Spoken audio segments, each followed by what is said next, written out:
Hello, this is a bit of a different start. It's just me for right now. This is a disclaimer, okay, for hot off the presses. So, one of the topics that we talk about today, we talk about Purdue animal research projects, and we speak as though they're both at the vet school. We just came into some new information that this is not true. Uh, there were two projects in particular, the first of which was one where they weren't using proper PPE, not maintaining an aseptic environment, and the vet school has come out and said, yeah, that was us. But the second experiment, the second project that was shut down, the one that involved the mice and the mice not being properly euthanized, the vet school says that was not us. So just keep that in mind when you're listening, when we're talking about both animal projects and we're saying they're both at the vet school. That is not true. Only the first one was at the vet school. Thanks for listening. Hello and welcome to Hot Off the Presses. I'm Duncan, I'm John. and we're coming at you a little different style today. We have five dive topics waiting for you because it is spring break. I'm sure happy to be on spring break. What about you, John? Yeah, it's definitely nice. Nice to be away. Yeah, it would nice if I would get home on time. I had to spend 23 hours trying to get home. I was stuck in Orlando. I was telling John about this a little bit earlier, but that was rough. Okay, let's just dive on in. So first up, we do want to quickly mention um, the Phil Lowe, an esteemed Purdue innovator, died at 78 last week. He did a lot of development in drug discovery and was a huge mentor here at Purdue. Yeah, in a local, graduated from West Lafayette junior senior high school, so also a local homegrown talent. No, absolutely. He was talking about in a 2024 interview with Purdue about having a gift or ability to see strategies that could successfully treat important human diseases. And I mean, he had hundreds of patents for doing so. So Yeah, that's great on him. Yeah. And then also Ken McCammon, president of Downtown Lafayette, passed away last week as well. He was a very important member of the Lafayette community. He passed at the age of 74. Um, yeah, he was the president of a local nonprofit whose goal is to, sorry, um, promote and enhance the vitality of downtown Lafayette through events and community partnerships. Always love to see the events and community partnerships going on in downtown Lafayette while at Purdue. So he will be missed. Yeah. Now let's dive on into the main news of the week. I mean, that Monday edition, we had the animal research um, story as the main pack. Let's dive into that, John. So there were two animal research projects that were reportedly suspended due to misconduct and falsified documents. Really unfortunate. Not good at all. Um, yeah, not not ideal, right? Um, Not great, especially when we're talking about working with animals, and there's all these ethical questions anyway. Um, Working with animals in research projects, but yeah, not excellent yeah, when you no. have. One of the projects was suspended in October 2025 um, due to uh, not properly using PPE, not Mm, maintaining aseptic lab environments, and not using proper suturing techniques to assure catheters do not become dislodged. Um, those are all very important things, and they should definitely be used. Otherwise, the research, not only is it not safe for the animals, it's just not good scientific research. The results probably wouldn't be that good, even if they could be used, which they can't be. because of the ethical misconduct. Yeah. Yeah, and you don't want to, we're already, a lot of our research already harms animals just by its very nature. I mean, I do research, right? And we have to Hmm. use mice, and a lot of times we have to euthanize the mice, but we don't want to like basically, sometimes we do have to, basically kill these animals already. We don't want to torture them as well. We don't want to be, like some of the things you mentioned, like those can be very painful for the animals. Um, so it's just unfortunate. Absolutely. And it looks like they And I mean, also, suspended a specific lab member in one of those cases. Um, yeah, in the second case, I was just about to get to it. The second case, they suspended a person's a lab member, um, like permanently suspended, um, and it was because they took a wounded mouse who they were told to euthanize, and they moved it from the animal housing area to the laboratory and tried to apply surgical glue to the animal's unclosed wound, probably in an effort to save the animal, but that just would have caused significant pain according to the provided documentation. So the veterinarian was not consulted at all before administering this treatment. So that was just cruel. That was just cruel yeah, to the animal. yeah. There's Um, certain protocols in place for a reason, so yeah, Absolutely. You shouldn't take it into your own hands to be like, I'm going to save this animal, this wounded animal. The animal's wounded and your veterinarian tells you, hey, you got to euthanize them. You should euthanize them. yeah. Yeah, there's also issues over logs being falsified Mm. about mm, uh, dates and access times that did not align with access times recorded by the facility versus the documents that they submitted. Um, so it Yeah, sort of raises in the air the question of when were the animals actually treated? Was there some other things going on? I mean, it sounds like with this mouse, somebody could have been spending a little bit more extra time in the laboratory trying to do whatever with this mouse. Um, and that's one reason why the logs could have been falsified.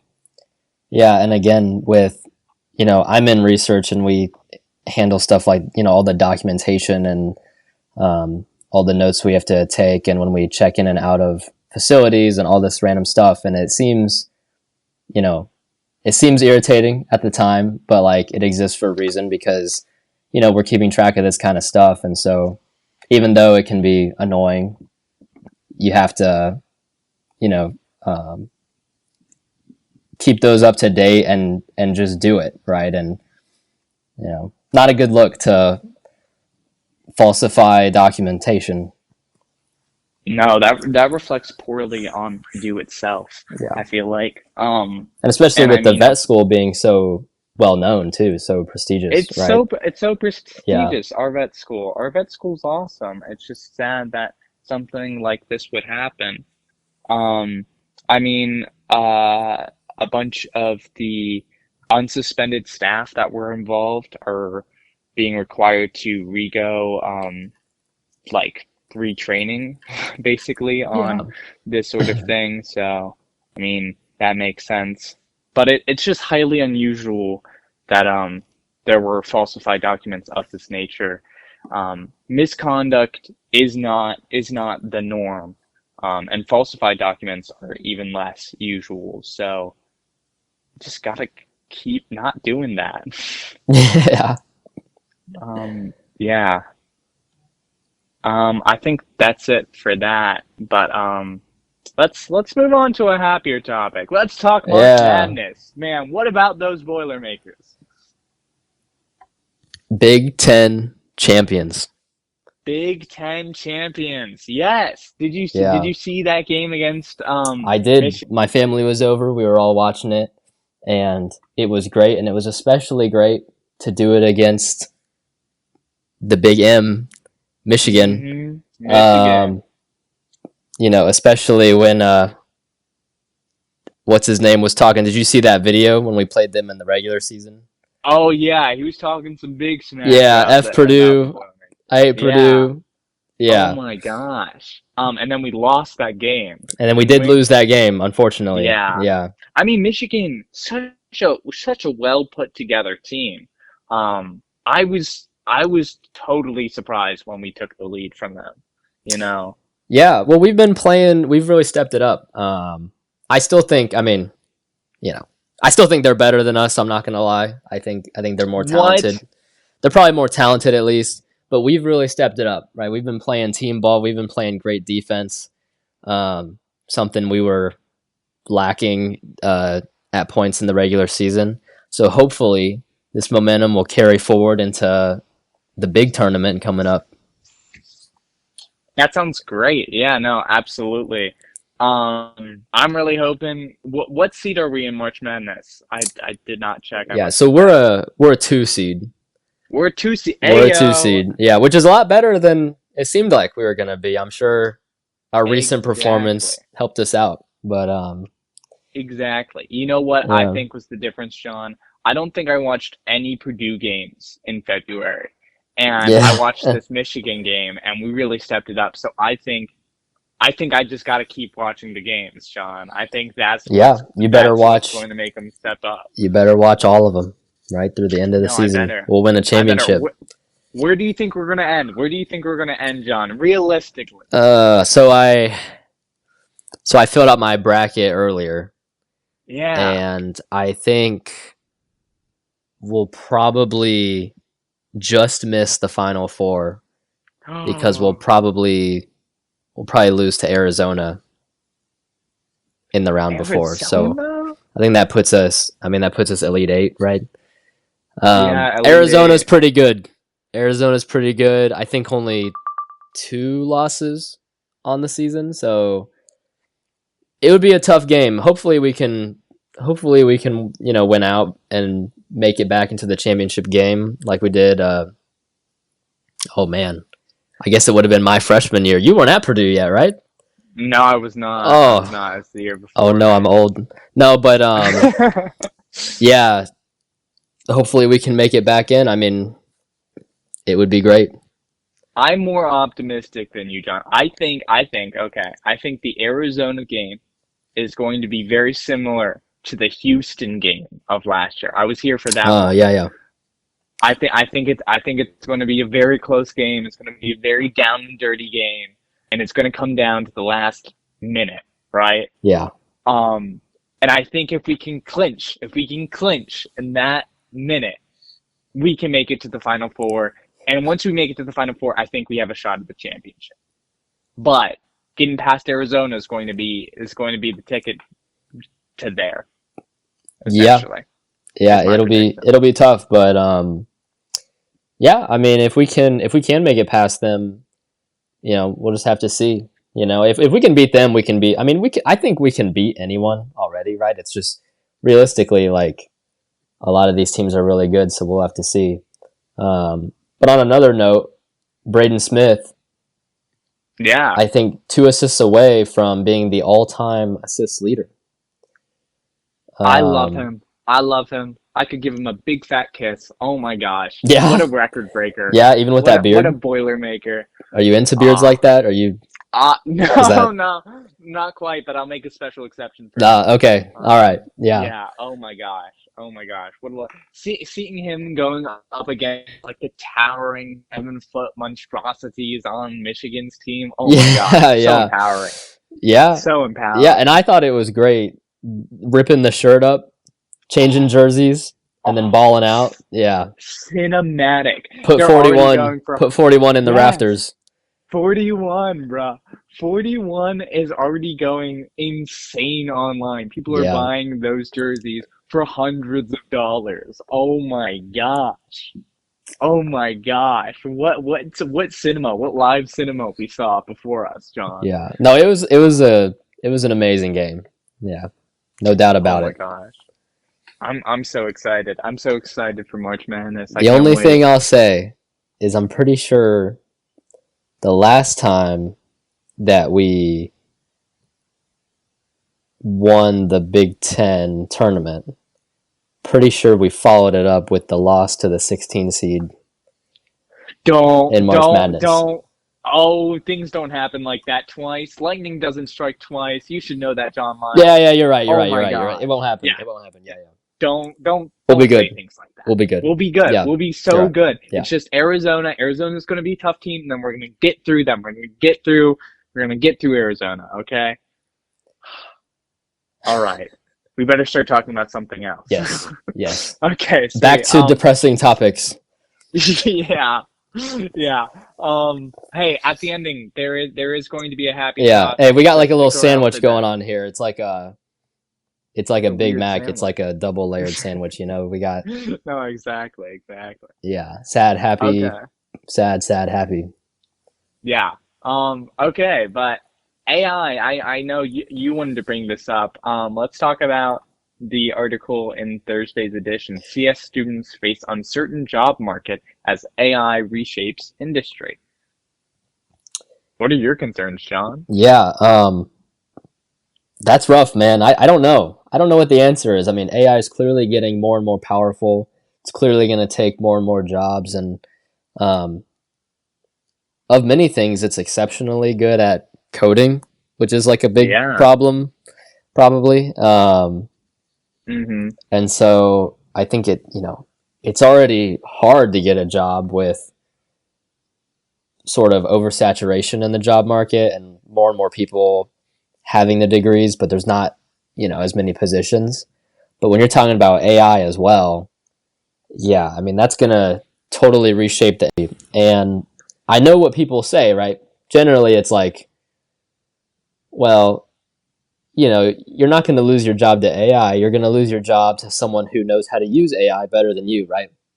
Mm-hmm. But I don't know, man.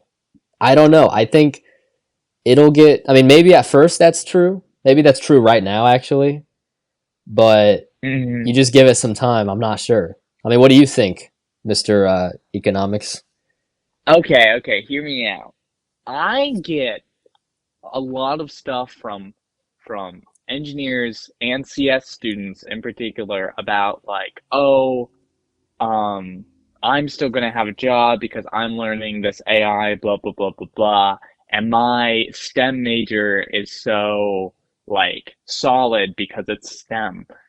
No, because AI is exceptionally good at doing basic level coding, which is fundamentally what a lot of CS hirers are looking for their entry level jobs to provide that sort of work. So I think it's really taking away from entry level jobs. I mean, um, columnist Cooper Thielen wrote a column I think last semester about how entry level jobs are going away, and one of the things he said was AI. And as AI starts to eat away at entry level jobs, it's going to lead to one, probably a recession. Like, if we're talking economics wise, probably a recession. People aren't able to get jobs because they've, like, five new entry level jobs have been replaced with Claude or ChatGPT doing that basic level coding instead. Um, People aren't given the chance to work their way up through companies. That's going to lead to a lot of issues economically and with employment. Um, Yeah, yeah, I those are mean, the main things off the bat. absolutely. And do you think there's an answer to this, or are we Oh, lost right now? okay, this is gonna sound crazy. Um, I think the way through this is regulation. In my humble opinion, it's regulation. It's entering into contracts with AI companies if you're going to use AI that essentially says you can't use AI on certain projects because of whatever attention to detail might need to be there. Because AI can screw up, AI can screw up, humans can screw up too, but a lot of times AI is just put on this pedestal and not really touched because it keeps performing well. But as soon as it screws up, people are going to be in trouble. And I don't want to see AI working on like huge public contracts, AI Yeah. utilized in huge things that might affect me, might affect American security, you know, Yeah. um, But or might affect. do you Hmm. think that it might put us behind in the race against China if we overregulate? If we overregulate, sure. If you Mm, do too much of something, if you do too much of anything, it's bad. It will not lead to something good. Um, mm, but there is a concerning amount of politicians who are afraid to regulate or who will promote legislation to prevent the regulation of AI for many years because they're worried. They're looking at profits. They're looking at the Nvidia bubble. They're looking at how much money this is bringing in. But fundamentally, they haven't really found a way to monetize AI like on an extreme level. AI um, uh, companies are still losing money, yeah. um, and it takes Nvidia, daddy Nvidia, to Yeah. give them money, give them chips and stuff to reinvest, and it's sort of creating this economic bubble, not unlike the housing crisis, Mm, where Nvidia, the big chip company, is giving OpenAI uh, chips. What are they called? I forget what they're called. There are a certain type of chips, semiconductor chips, something like that. Um, but they give them these chips that essentially help run the AI at an extremely discounted rate, and then invest in the stocks of OpenAI, and then mm, OpenAI invests in the stocks of Nvidia, and then uses the chips to essentially expand, and uses that investment to expand. But it's just increasing expansion at a very rapid rate. Uh, you think that there's demand and there's not as much demand as there is because they're just giving them chips at a discounted rate. It's yeah. it's lunacy. Honestly, I could go Although on and on. I It's will say, lunacy. I will say, Hmm. there is some demand from the United States military. You're absolutely right, and that's exactly what concerns me. Yes. That's exactly what Exactly. concerns me, John, because I would feel better if a human made a mistake because of human error than an AI making a mistake. Mm, And I don't know why, but it sits better with me ethically. mm. Do you have any concerns about, moving away from CS? Do you have any concerns about like jobs for economics majors or business majors or things like that? Because I feel like Business, I'm a no. little bit Bi- concerned. I mean, I don't know mm, anything really about it, but I feel like I would be a little concerned. okay, hear me out. So a lot of the like quantitative side of business, sure, because that's essentially taking a bunch of data. It's essentially modified data science. Mm. I would be concerned about that. The spreadsheet Yes. warriors, The spreadsheet they're in warriors, trouble. they are in trouble. I believe they are in trouble unless you have to like deliver a spreadsheet, then you're a little less in trouble. But business itself is so is so much based in how you talk to people, how you work with people, rubbing the right hands, who you know. It's all about networking. That side of business will not be affected by AI. Mm. I don't think.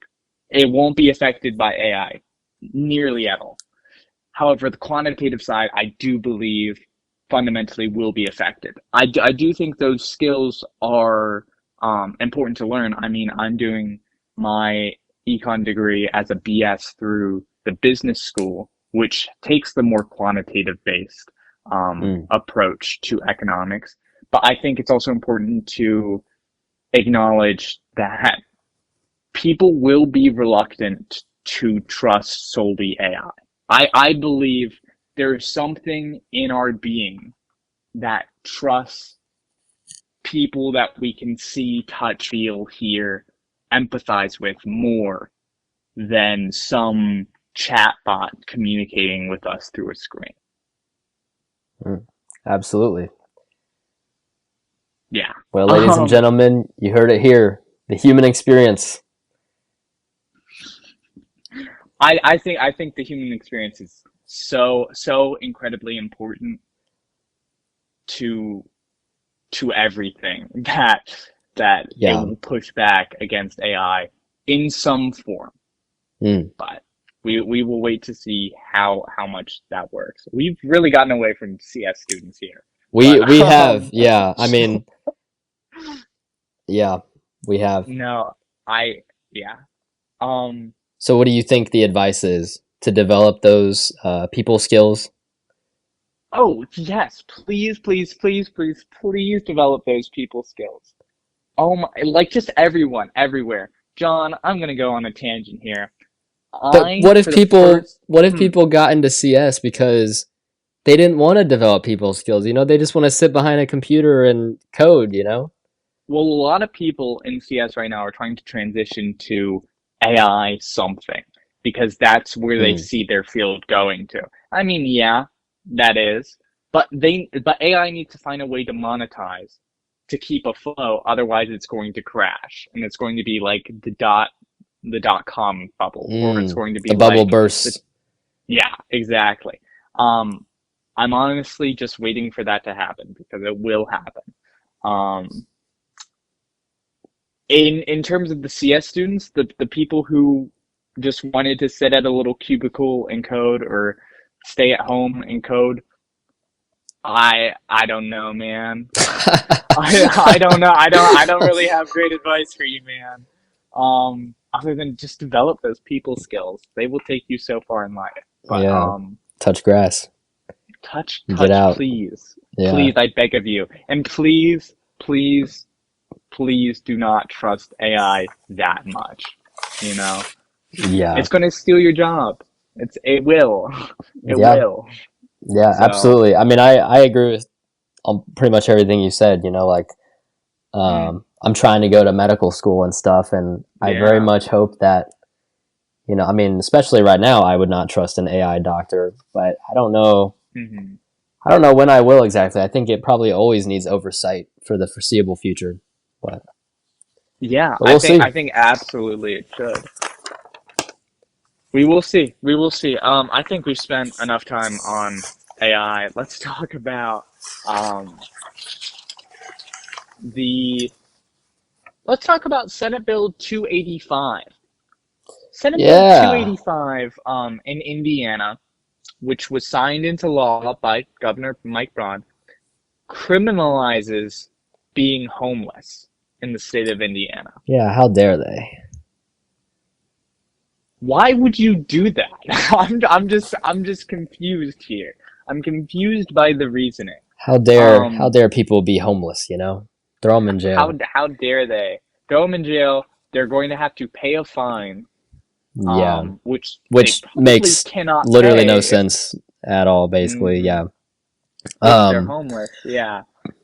yeah. I mean, Um, you know, yeah. I mean, we could allocate more resources towards homeless shelters. We could, there are a number of things we could do.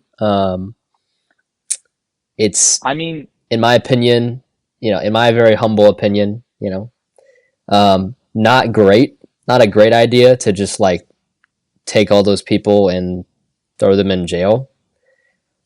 Um, but I don't mhm. know. What do you think? Yeah, no, I agree with you. I don't think this is the best solution, you know. Homelessness, huge problem in the greater Lafayette community, right? In Tippecanoe County. Yeah, Um, it's really a problem all over the place, but yeah, no, you're including, absolutely right. Housing yeah, crises everywhere leads to homeless crises everywhere, you know? yeah, People are not able to afford the ever increasing price of housing. Um, and like criminal records pose an issue in finding housing. Some people are Hmm. not able to find stable homes to recover in, um, so they're likely to turn back to crime. And throwing people in jail is not helping them become not homeless. Yep. It's only perpetuating the issue. What do you think, John? What do you think would be a better solution to Senate Bill 285? What do you think would be a better thing than criminalizing homelessness?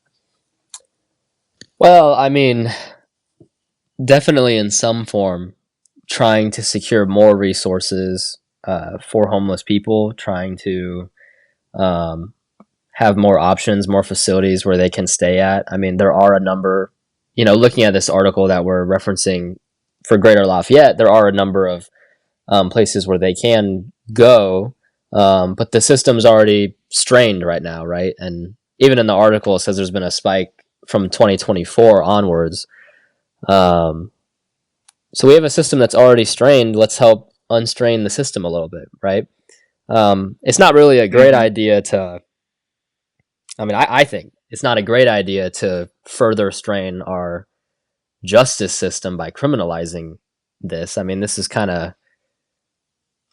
It seems like this is a waste of time for our, police officers, and to have our to have jails or to have um, prisons holding people that are homeless. I don't know. It seems like an unnecessary strain on the justice system. So um, I just think there has to be a better answer, right? There has to be a better answer than criminalizing it. Yeah. I could see something where it's like, um, if police or whoever find a person sleeping in a public government-owned space, um, like at some hour of the night, bringing them in and uh, giving them essentially a questionnaire about asking them like, "Hey, are you homeless? Are you employed? How can we help you get back on your feet?" You know, Yeah. and I feel like that would be valuable, and that would reduce like crime rates. That would help so much with crime because a lot of people commit crime out of desperation, um, whether it be that you don't have a house or you don't have a job. Um, so I think that's a more effective solution than just saying, no, let's lock them up, slap them with a fine they can't Yeah. pay, and then send them on their way. Yeah. I mean, just providing people with, basic, just basic necessities. I Yeah. mean, that's practically what we're doing if we're holding them in jail. So why don't we just provide them the basic necessities not in jail, and not Hmm. criminalize it and not have it be something that now our officers have to deal with. It's Yeah. yeah, I don't know. Yeah. I mean, it obviously seems like Greater Lafayette recognizes that this is an issue because the article we're talking about in question is about a panel to offer resources to homeless people and spoke out on the affordability crisis currently in Lafayette. So obviously, there are some people who are like-minded like us, John, who are trying to do the right thing and getting these Yeah. people the help they need. Yeah, and I think right now that's probably the answer, right? There's not a lot of Hmm. help coming from the federal government or the state government. I think it has to be, locally people have to come together and find solutions, and um, that's the only way it's gonna get done, I think, right now. Yeah. Sweet. Okay. And let's end this one out with a fun discussion. Okay, movies and mankind. What a great column section written by our lovely CJ Acevedo, um, lovely columnist. This movies and mankind is about the strange world of the modern trailer. And John, you're named in I it. am You're named in referenced. it. Yeah. Yeah, Yeah. I don't like to watch trailers, not anymore. I mean, I used to obviously, but not anymore because they just give away too much. I think I'd much rather, I think it actually happened accidentally for the first time for me. I went and saw the Batman, and I hadn't Yes. seen the trailer. Right, I didn't. It's not that I Mm, purposely avoided it. I just hadn't. And when I yeah. went in and experienced it, just raw, nothing beforehand. It was Hmm. just a great experience. And it made me think about, I know CJ talks about Marvel, and I don't know if he mentions this one specifically, but Thor Ragnarok, right? Mm-hmm. The great reveal. I mean, this is going to be spoilers, but you should have seen this movie already by now. The great reveal, right, is that the grand champion is the Hulk, right? Hmm. The grand champion that Thor has to fight is actually the Hulk, right? But if you saw the trailer, then you would know that already, because they showed it in the trailer. Yeah. But if you didn't see the trailer, it might be obvious anyway, but at least you get that sweet reveal. It's just much more satisfying. What do you think?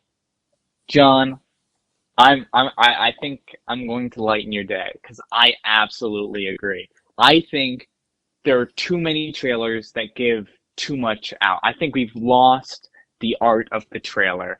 And I think that's kind of a point CJ makes in here because he references a lot of modern trailers. Like a bunch of the Marvel movies editing people in and out of scenes that are happening in the trailer that aren't actually in the movie. Um, Mm.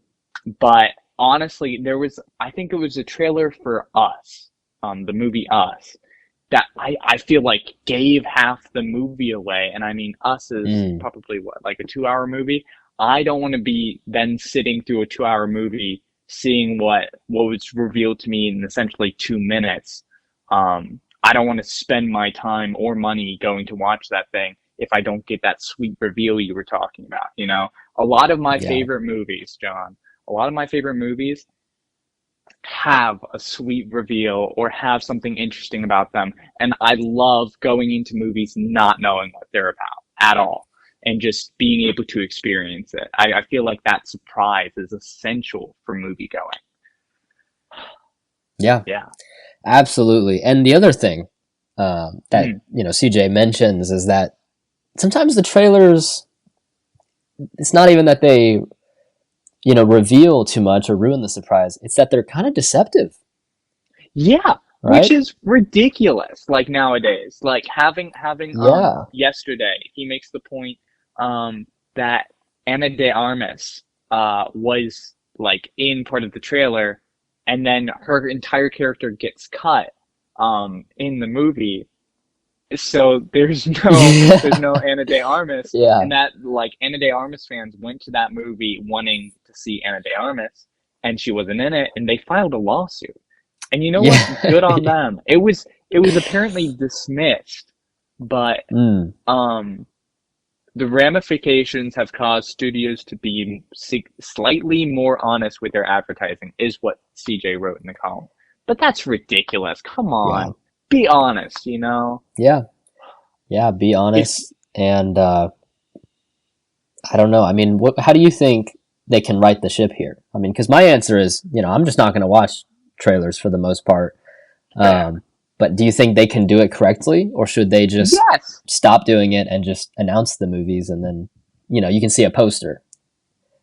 No, they would lose too much marketing. Yeah. No. So the issue here, John, is that the way movie theaters and movie trailers work is that it's not the actual production company usually that does the trailer. You Mm. see, they auction it out to some other trailer company. There are a bunch of these trailer companies. And these trailer companies, they'll watch the movie or take whatever materials they're given, and they'll piece together a trailer. That's why a lot of trailers seem quite similar because it's done by the same sort of companies, you know. Mm. Um, and I think I think certain trailer studios are much better than others. I think what makes a good trailer isn't the shock value of seeing, oh wait, the Hulk is the champion in Thor Ragnarok. I didn't want to see that. I want to see a basis of the premise, you know? That's Mm. why I loved the Supergirl trailer. Oh my Mm. gosh. There has been nothing in the past probably 5 years of watching trailers, right, that has made me more excited for a movie than that Supergirl trailer. I am so excited to see Supergirl. Releases June 26th. Go out and watch it. I'm also hyped because I watched Superman and really enjoyed that. But so the Supergirl trailer, it introduces themes, right? Themes to the movie. Sort of, you get a vibe for where it's going. It's going for like, okay, um, Kara, I believe her name is. Oh my gosh. Okay, Supergirl is feeling a little bit PTSD from Krypton blowing up, and she's sort of on the run, and there are a bunch of these aliens in space that she's dealing with. And there's this fun music in the background, and it sort of it gives a vibe, an accurate vibe of the movie, and I think that's what trailers should be, is like expressing to the world, hey, when you're going into the movie, this is what you're going to feel like, Mm. you know? Not so much the plot, like, ooh, let's talk about how let's introduce like Halo 5. Mm. CJ makes a good point about how there was like this big thing brought up between a former ally and the main character being on opposite sides of Halo 5, and it's going to be this big fight and blah blah blah blah blah. A lot of emotional tension over that, and then it to not be there in the actual game itself, it just being a tease. Now, I think the way to avoid that is through what I was saying about creating a vibe for the game or Mm. a vibe for the movie and expressing that through the trailer. Um, yeah, I think that's the way to go in this modern world. Yeah, it's got to create Um, a feeling. yeah, Yeah. but I mean, what did you think about the Sonic thing? Do you think that was like a marketing stunt, or Um, honestly, don't know all that much about it. I mean, you're oh, so more of a movie guy than I am. Maybe oh you my can tell me. gosh, yeah, no, Sonic had this really weird design when the Sonic movie was first going to come out. In the trailer, like he had a weird graphic design. His face was Mm. all smushed up. His like he was just so different from how he normally is. And CJ makes a great point of this in his opinion piece. Go read his opinion piece, by the way, those listening.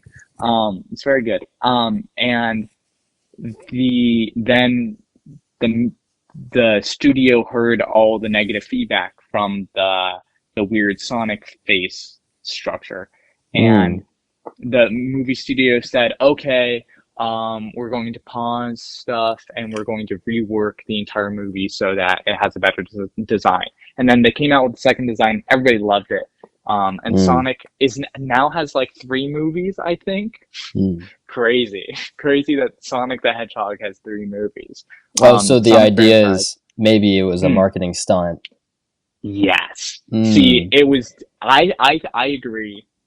Oh, you With agree? CJ Yeah. and his yeah, because you wouldn't just rework an entire movie. It would take too much time and effort based on what is like a core part of the movie, Sonic's face. So they would, I you think they had the movie ready and then with the right face the whole time and then, yes, okay. yes, Yeah, yeah. that is absolutely what I think happened. Um, and I think those types of marketing stunts, while they do work, obviously, um, I feel like they're cheap. I feel like they're dishonest. They're unethical. Um, they don't serve the audience. They just create a lot of hype around nothing, you know? Yeah.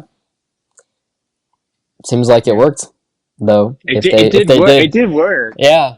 I mean, that's It's definitely upsetting that it does. yeah. Yeah. Because I mean, what can you do about it, you know? Yeah. No, I don't know. Did you not I mean, if I recall, you made a movie and you made some I guess it's trailers, right? I mean, you had some Yeah. yeah. Yeah. I made a movie. Did you ever I made consider Did you ever consider like messing up boy's face on purpose, or anything like that? No. No, no, No. no conspiracies here. No, I just like because that's disingenuous. Like having somebody watch a trailer thinking they're going to watch one type of movie or expect something, and then giving them another product is evil. Is bad Yeah, is evil marketing. It's wrong, you know. And that's why I disagree with the way Marvel edits people into scenes or out of scenes, mm, depending. That's why I think the yesterday thing with Ana de Armas is just awful, because they were mm, expecting Ana de Armas to be in there and she was cut. yeah, That feels more like a mistake, That feels less like it was like, oh, evil, yeah. Pretty rough Um, mistake, but yeah, yeah, it didn't feel like it was intentional. But Halo 5 was intentional, Sonic feels intentional, and Marvel feels intentional. All points that CJ brings up. And I just think that's awful, that's evil, that's bad. yeah, um and like as a creator, you never want to see your work misrepresented in that sense, you know? yeah. Absolutely. The only Yeah, person that serves to further is whoever can make a buck off the yep, film. Yeah, yep. really sad. It's really an offense to the art, right? The art of Yeah. filmmaking. Yeah, Yeah. Actually, this isn't a happy piece. This is quite a sad piece if you think about it. We yeah, sort of tricked yeah. everyone. But Yeah. Okay. yeah, Well, no. before we end off, tell everyone Mm. something that will make them happy. Then. Tell them something that will make them Yeah. happy. What can brighten Um, someone's day right now? what can brighten It's kind of a someone's gloomy, day? stormy, It weird is. day. It is. It is. Well, as little orphan Annie always said, the sun will come out tomorrow.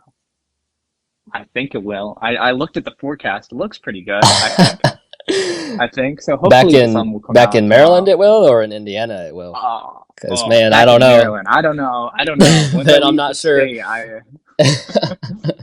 I'm sort of lights off or whatever's going on in Indiana. Indiana, you're getting some snow or something. Yeah. No, it's weird. It was.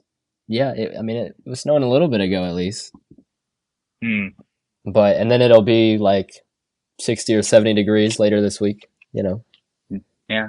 How it Okay. goes. Well, I think this is time to say farewell to no one who is currently listening because this is now turning into like a 50-minute Yeah. podcast. Yeah. But I think we talked about some important things. We hope you all enjoyed this. And have a fantastic spring break, guys.